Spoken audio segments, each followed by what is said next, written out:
이후 저 소록도 나병 환자 수용소에 미국의 로터리 클럽 회원들이 방문한 적이 있었습니다. 그때 미국에서 파견 나온 간호 선교사가 여기서 봉사를 하고 있었는데 한 사람의 나병 환자의 팔에부터 온몸에 흐르는 고름을 만지고 고름을 치료하고 있었습니다. 아주 뜨거운 휴머니즘, 인간의 현장을 포착했습니다. 그래서 한 사업가가 그 감동적인 장면을 사진에 담기 위해서 샷다를 눌렀습니다. 그리고 말했습니다. 이 사진은 100만 불짜리 가치가 있는 사진입니다. 그러나 나는 누가 나에게 100만 불을 준다고 해도 이 일은 못할 것입니다. 그랬습니다. 이 말을 들은 이 간호 선교사는 그 사진 찍고 말하는 사업가에게 이렇게 대답했다고 합니다. 선생님, 저도 그 일 못합니다. 그래서 이 대답을 듣고 당황해서 이 사업가가 되묻기를, 아니 그렇다면 당신은 어떻게 이 일을 할 수 있었습니까? 그랬더니 이 간호 선교사가 이렇게 대답했다고 합니다. 예수님의 사랑이 나를 강권했기 때문입니다. 그러니까 예수님의 그 사랑이 나를 여길로 인도했다는 거죠. 예수님의 사랑이 이 일을 하도록 나를 감동시켰다는 거예요. 본문 10절에 예수님께서 말씀하시기를 내가 아버지의 계명을 지켜 그의 사랑 안에 거하는 것 같이 너희도 내 계명을 지키면 내 사랑 안에 거하리라 그러셨습니다. 이 말씀 속에는 예수님의 사랑 안에 우리가 거할 수 있는 방법이 소개되고 있습니다. 예수님의 사랑 안에 우리가 거할 수 있는 방법, 예수님은 이렇게 말씀했습니다.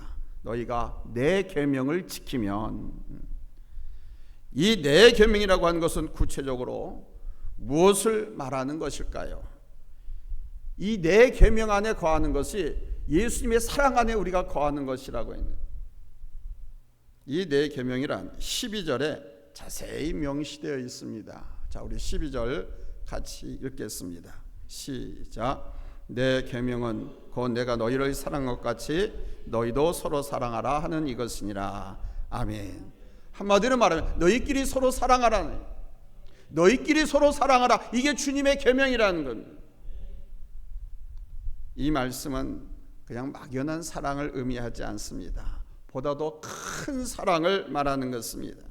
너희가 서로 사랑할진대 내가 너희를 사랑한 것 같이 사랑하라는 것입니다. 예수님께서 죽기까지 우리를 사랑하신 것처럼 모욕과 수치를 당해도 자존심에 손상이 왔어도 주님은 사랑했습니다.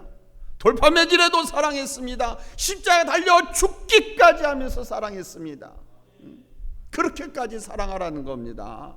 나한테 잘해주고 서로 기운 맞춰주고 그럴 때 사랑하라는 것이 아니라 그것을 뛰어넘어서 예수님께서 우리를 사랑하신 것 같이.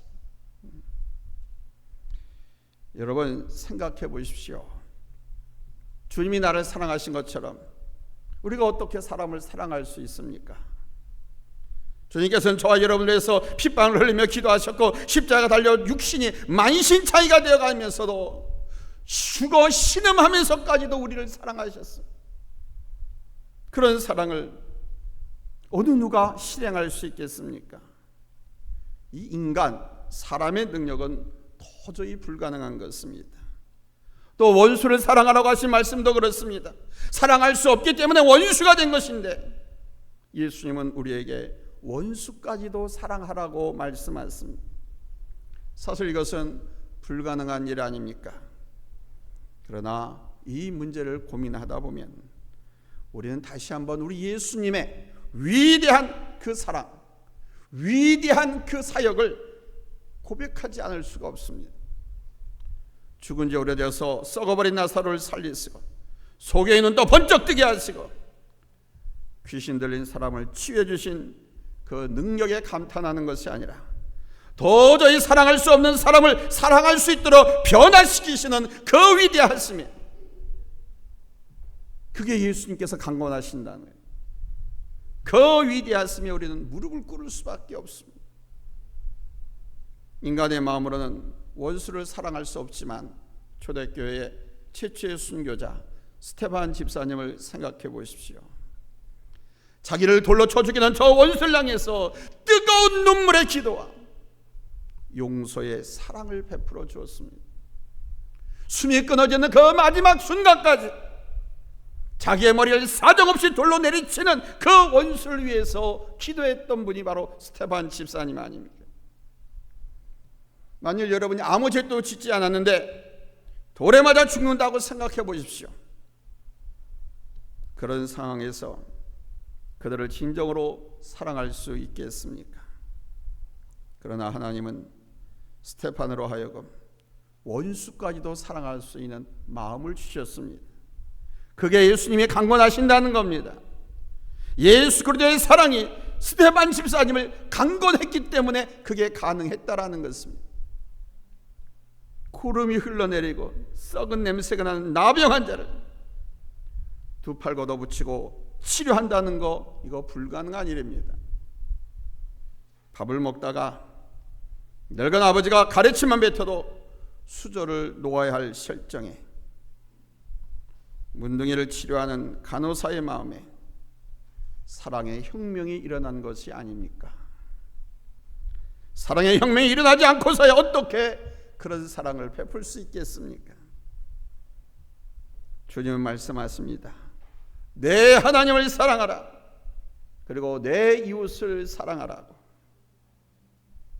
이렇게 말씀하신 우리 예수님은 아울러서 우리로 하여금 사랑할 수 있는 사랑의 힘을 베풀어 주십니다. 본문 13절에는 사람이 친구를 위하여 자기 목숨을 버리면 이보다 더 큰 사랑이 없나니 그러셨습니다.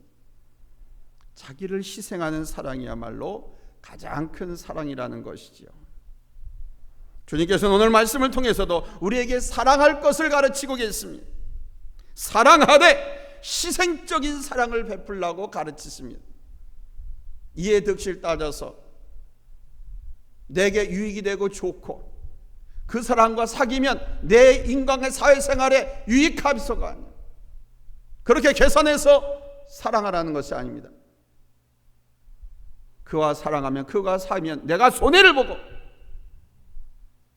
마치 예수님이 세리와 죄인들의 친구라고 세상 사람들에게 손가락질 받았던 것처럼 그런 오해와 비판을 받아도 내가 손해를 본다 할지라도 내가 희생하면서 사랑하라는 겁니다. 사랑이라는 말을 크기로 표현하라면 저는 우주보다 크다라고 말하겠습니다. 사랑이라고 한 말의 가치를 표현하라고 하면 그 가치는 저는 천하보다도 귀하다라고 말하겠습니다. 왜냐하면 사랑이 있는 곳에는 천하보다도 귀한 영혼을 구원시키는 힘이 있기 때문입니다. 우리 교회가 저쪽에 있을 때 학교 옆에서 문방구를 운영하는 한 집사님께 이런 간증이 있습니다. 4학년쯤 되어 보이는 남자 어른이가 매일 아침마다 빵을 사 먹으며 군것질을 하러 왔다고 합니다. 그런데 어느 날 이 꼬마가 이 가게에서 장난감 전자총을 훔쳐갔습니다. 그래서 꼬마의 행동을 지켜보고 있다가 조심스럽게 그 꼬마의 뒤를 미행해서 집을 알아두었습니다. 그리고 그날 저녁에 이 집사님이 과일 한 박스를 사들고 그 집을 방문했습니다. 이 집사님이 그 아이 집을 방문한 것은 잃어버린 전자총이 아까워서가 아니라 그 꼬마의 손도를 위해서였습니다. 왜냐하면 그 집사님도 그 아이와 같은 자녀가 있었거든요. 그 꼬마의 어머니는 아주 차가운 인상이었지만 그래도 교양이 있었던 터라 같은 또래의 자녀를 둔 어머니로서 자녀 교육에 관심을 갖고 찾아온 우리 집사님의 뜻을 고맙게 받아들였답니다. 대화 중에 그 꼬마는 평상시 남의 물건에 손대는 그런 버릇이 있는 것도 알게 됐습니다. 또한 아침만 되면 라면을 끓여달라고 조르는 습성도 있음을 알게 되었다고 합니다.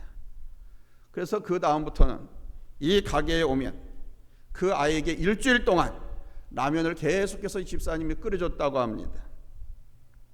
그러면서 이 꼬마는 이 집사님을 무척 좋아하게 됐고 잘 따랐습니다. 이때라 하고 그 꼬마에게 이 집사님이 교회 나오라고, 주일학교 나오라고 전도했습니다. 그 아이는 그 다음 주일날 제일 먼저 교회에 나왔고 예배도 아주 의젓하게 드렸고 그 아이의 손에는 전자총 값을 헌금합니다 라는 감사 헌금 봉투도 쥐어져 있었다고 합니다. 그리고 예배가 끝난 후에는 또 한 번 감격하지 않을 수가 없었습니다. 그 아이의 어머니가 교회 맨 뒷자리에 같이 앉아 있었기 때문입니다. 순간 이 집사님은 하나 앞에 이렇게 기도했다고 합니다. 주님, 정말 감사합니다. 한 번이 아니고 2번 감사합니다. 라면 옆그릇에 영혼을 둘씩이나 구원해 주시다니요. 하나 앞에 눈물의 감사 기도를 드렸다고 합니다. 이 이야기 속에서 저는 보화보다 귀한 진리를 다시 한번 깨닫습니다. 작은 사랑 하나가 심령이 병든, 마음이 병든 어린이를 올바른 길로 선도했을 뿐만 아니라 천하보다도 귀한 영혼, 아니 그 어머니까지 2 영혼을 구원시키는 위대한 힘을 발휘했다는 사실입니다. 여러분, 사랑은요, 상대방의 잘못을 잡아주는 힘이 있습니다. 이걸로 빨리 깨달으면 좋은데 이 사람은 교만해가지고 이걸 너무 못 깨달아요. 늦게 깨달아요. 이 꼬마는 바로 깨달아요. 사랑은 잘못을, 나쁜 버릇을 바로 잡아주는 힘이 있는 거예요. 이것이 치유의 능력입니다. 더 나아가 사랑은 주님을 알지 못하는 영혼을 구원시키는 능력이 있습니다. 배고팠던 과거에는 예수 믿으면 복 받습니다 라고 하는 말로 전도할 수 있었지만 지금은 시대가 완전히 달라졌습니다. 현대는 우리가 느끼지 못하는 사이에 대단히 강팍해졌습니다. 이제는 전도하기가 하늘의 별 따기보다도 더 어려운 물질 시대가 되어버렸습니다. 이런 현실에서 우리들은 몸소 실천하는 아주 작은 사랑으로, 큰 거는 힘들잖아요. 집 팔아서 선한 사업에 쓰라고 하면 누가 합니까? 아니 1000만 원 100만 원씩 좀 구제헌금 내라고 하면 누가 합니까? 목사가 교회 돈 내라고 한다면서 다 도망가지. 그런 라면 하나, 사탕 하나, 밥 한 끼, 이 작은 사랑으로 예수를 전하고 감동을 전하면 그것이 여러분 복음의 날개가 붙은 듯 많은 사람으로 날아가서 여러분 그들에게 씨앗을 뿌리고 그들을 하나님께로 인도하게 되는 줄로 믿습니다. 아멘. 작은 사랑의 실천으로 많은 영혼을 주께로 돌아오게 하는 그런 사랑의 전령사들이 다 되시기를 예수님의 이름으로 축원합니다. 아멘. 여러분이 저처럼 하진 못한다 하더라도 여러분 그 정도는 할 수 있지 않아요? 저처럼 퇴직금, 국민연금, 가지고 있는 재산 모든 것을 다 몽땅 그냥 하나 옆에 드리고 그런 걸 여러분들에게 말하지 않습니다. 아주 작은 사랑의 실체.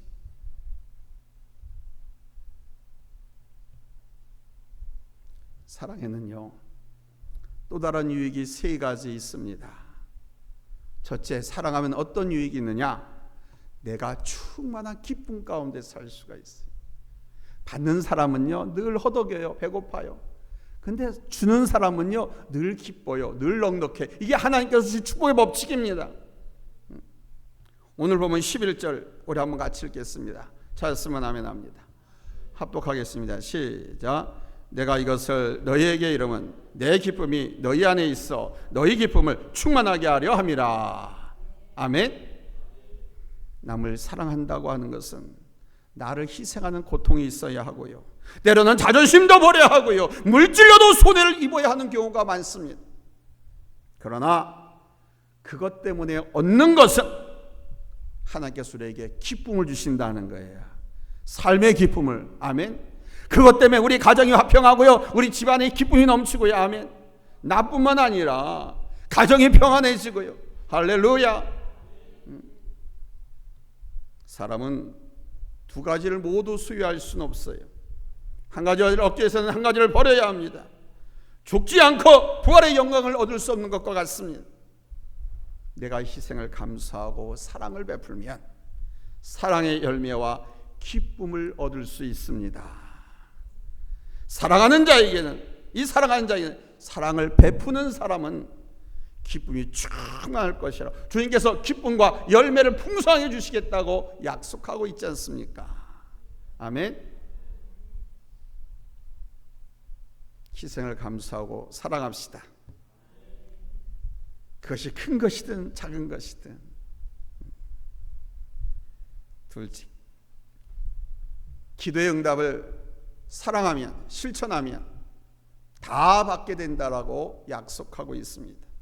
본문 16절에 보면은 내 이름으로 아버지께 무엇을 구하든지 다 받게 하려매라 이렇게 말씀하고 있습니다. 어느 성경 하나 딱 띄어서 지금 읽는 게 아닙니다. 오늘 본문 전체의 말씀의 흐름에 따라서 여러분에게 말씀을 강의하고 있습니다. 그러니까 이웃을 사랑해서 과실을 많이 맺는 사람은 다 응답해 주시겠다는 겁니다. 놀라운 응답의 비밀이 사랑에 있음을 누가 알았겠어요? 놀라운 응답의 비밀이 많은 헌금을 드린 데 있는 것이 아니고 내 기도 응답 비결은 내가 사랑의 실천에 있다라고 주님 말씀합니다. 금식하고 철야기도 하고 열심히 기도하면 응답받는 줄로만 알았는데 오늘 말씀에는 봤더니 사랑으로 결실을 맺는 사람은 무엇이든지 다 받게 된다라고 말씀하고 있습니다. 이제 우리는 열심히 기도를 할 뿐만 아니라 이웃을 향한 사랑도 여러분 최선으로 베풀어야 될 줄로 믿습니다. 아멘. 셋째로, 사랑하는 사람은 예수님과 친구가 된다라고 말씀하셨습니다. 사랑하며 사는 사람에게 주신 하나님의 약속, 당신의 친구가 되어주시겠다. 본문 14절에 보면 너희는 내가 명하는 대로 행하면 곧 나의 친구다 그랬어요. 주님 명령대로 사랑의 결실을 많이 맺으면 예수님의 친구라는 것입니다. 한두 번이 아닙니다. 많이 맺으면입니다. 잠언 27장 17절에는 철이 철을 날카롭게 하는 것 같이 사람이 그의 친구의 얼굴을 빛나게 하느니라 그랬습니다. 또 잠언 18장 24절 하반절에는 어떤 친구는 형제보다도 친밀하니라 그랬습니다. 사실 친구보다 더 가까운 사람은 없지요. 부모님에게 털어놓지 않은 비밀도 친구에게는 털어놓는다고 하잖아요. 때로는 그 믿었던 친구에게 그것 때문에 억울함과 소망 없는 철창에 갇히는 그런 신세가 되기도 하지만, 그러나 주님이 우리를 향해서 너는 나의 친구다라고 인정하셨다라고 하는 것은 너는 나와 가장 가깝다, 내가 나한테서 가장 소중하다라는 그런 뜻이 되는 겁니다. 예수님의 가장 소중한 친구, 예수님께 가장 소중한 친구, 가까운 친구, 어떤 사람이? 사랑의 열매를 많이 맺는 사람. 본문 13절에 사람이 친구를 위해서 자기 목숨을 버리면 이보다 더 큰 사랑이 없나니라고 하신 우리 예수님께서는요, 그분의 친구된 나를 위해서 십자가에서 목숨을 버리신 분 아닙니까? 만약 여러분이 이 나라의 대통령과 친구가 된다고 생각해 보십시오. 지금 있는 그 대통령, 나는 꿈에 나타가 무서워, 싫어, 그런 사람이지 말고 그냥 대통령은 국민이 뽑아줘서 되는 거예요. 항상 엄청난 국민이 뽑아줘서 대통령이 되는 거예요. 내가 미워해도 다른 사람이 좋아서 뽑아주면 대통령이 되는 거예요. 그래서 대통령은 어디든지 그 나라 최고의 섬기는 자, 권력자라고 얘기하잖아요. 그런 최고 권력자, 윤석열 대통령 말고요, 여러분이 가장 존경하고 선망이 될 사람은 그런 대통령이 여러분의 친구라고 한번 생각해 보십시오. 그것도 둘도 없는 친구. 내가 아니라 대통령이 나를 위해서 죽을 수도 있는 그런 친구라면 어떻겠습니까? 하물며 하나님의 아들 예수 그리스도가 나의 친구가 된다고 하는가, 얼마나 설레고 또 복된 일이겠습니까? 꿈도 꿀 수 없는 일 아닙니까? 상상도 할 수 없는 일 아닙니까? 우리는 지금도 너는 나의 친구다라고 예수님이 말씀하신다면 우리가 부끄러워서 아이고 어떻게 주님이시면 몰라도 어떻게 친구가 됩니까? 이렇게 여러분 사용하지 않겠습니까? 주님께서 너는 그래 나의 친구야. 근데 아이 무슨 말씀이에요? 나는 친구 아닙니다 라고 말한다고 하면 또 우리 주님 얼마나 섭섭하시겠어요. 당신이 나를 친구 삼으셨다고 하는데. 그러나 여러분, 아무나 예수님과 친구가 되는 게 아닙니다. 오늘 보면 14절에서 말씀하죠. 어떤 사람이 예수님의 친구가 되느냐? 14절에 너희는 내가 명하는 대로 행하며 곧 나의 친구라 그랬습니다. 예수님께서 이 땅에 계시면서 수많은 복음을, 수많은 말씀, 수많은 계명을 주셨습니다. 그 중에서 사랑은 제일이라고 하면서 사랑의 계명을 주셨습니다. 이 사랑의 결실을 많이 맺는 자가 주님의 친구가 될 수 있다는 것입니다. 아무나 다 친구가 아니에요. 어느 무명 시인의 시에 이런 내용이 있습니다. 내 원수를 친구처럼 사랑하라. 그러면 너는 하나님의 친구가 될 것이다. 내게 무관하고 낯선 사람일지라도 사랑하라. 그러면 하나님이 가까이 있게 될 것이다. 내 마음에 끌리지 않는 사람도 사랑하고 내 마음에 받아들여라. 하나님께서 너를 영접하실 것이다. 너를 미워하는 사람에게 선을 행하라. 하나님께서 그의 사랑을 내게 넘치도록 부어주실 것이다. 너를 용납하지 않는 사람을 초청하라. 그러면 하나님께서 내게 하늘 영광문을 넓게 여실 것이다. 내 원수를 친구처럼 사랑하라. 그러면 너는 하나님의 친구가 될 것이다. 이거 뭐 굉장한 시 같지만 사실 여러분 이게 기독교 아닙니까? 이게 교회 아닙니까? 이게 그리스도인 아닙니까? 지금까지 여러분 어려서부터 누누이 들어온 말씀이 이 말씀 아닙니까? 근데 요즘 어떻게 살아갑니까? 미워하고 시기하고 질투하고 잡아먹지 못해서 죽이지 못해서 망하게 하지 못해서 얼마나 눈에 쌍불을 켜고 얼마나 입에 험담한 말을 담고 얼마나 그렇게 투쟁적으로 전투적으로 살아갑니까? 사랑하는 성도 여러분, 조르주 쌍도라고 하는 사람이 사랑하라, 인생에서 가장 좋은 것은 그것밖에 없다라고 하는 말을 했습니다. 사랑은 좋은 것입니다. 사랑이란 악한 놈도 변화시키고 사랑이란 그 악한 놈의 영혼도 구원시키는 것입니다. 사랑하는 사람은 삶의 기쁨을 얻게 된다고 주님이 약속하셨고, 삶의 결실을 많이 맺는 사람 앞에 기도하면 기도하는 제목마다 다 응답해 주시겠다고 약속했습니다.